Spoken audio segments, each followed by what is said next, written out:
বৈষম্যহীন অংশগ্রহণমূলক বাংলাদেশ প্রতিষ্ঠা করে মানুষের অধিকার রক্ষায় কাজ করবে জাতীয় নাগরিক পার্টি। ছাত্রদের নতুন দলের কাছে এমন প্রত্যাশা সাধারণের। তারা বলছেন, প্রচলিত রাজনৈতিক ধারা জনগণের অধিকার রক্ষায় ব্যর্থ হয়েছে। নতুন দল সে ঘাটতি পূরণ করবে।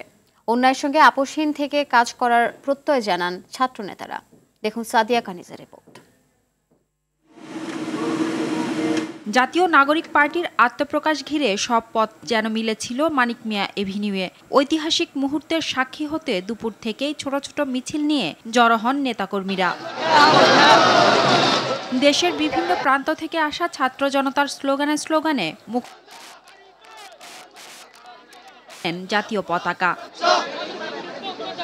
নতুন দলের সঙ্গে যুক্তরা যেহেতু বৈষম্য বিরোধী আন্দোলনের বড় অংশীদার, তাই সেদিকে খেয়াল রাখবেন বলে আশা সাধারণের, যারা মেটাবে সুষ্ঠু সুন্দরভাবে জীবনযাপনের প্রত্যাশা। মূলত বাংলাদেশকে সংস্কার করার জন্য দলটা আসছে।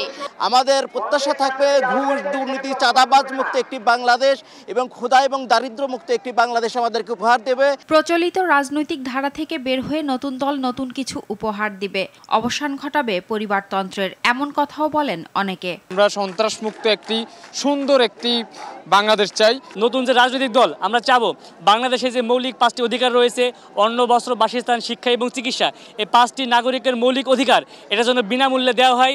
অন্যায় দুর্নীতি রোধ করে মানুষের আকাঙ্ক্ষা পূরণে কাজ করার প্রত্যয় জানান ছাত্রনেতারা। বাংলাদেশে মানে প্রথম কোনো দল যারা জনগণের কথা জানতে চেয়েছে, তাদের দল নাম বা তাদের গঠনতন্ত্র বা কোনো কিছু প্রকাশ করার আগে প্রত্যাশা জেনেছি, এবং সেই প্রত্যাশাগুলোকে এখন আমরা পূরণ কিভাবে করবো সেটা একটা বড় চ্যালেঞ্জ। আজকের এই প্রোগ্রাম শুধুমাত্র বাংলাদেশে নয় এবং বিশ্বে হিস্ট্রিতে একটা গুরুত্বপূর্ণ অংশীদার হয়ে থাকবে।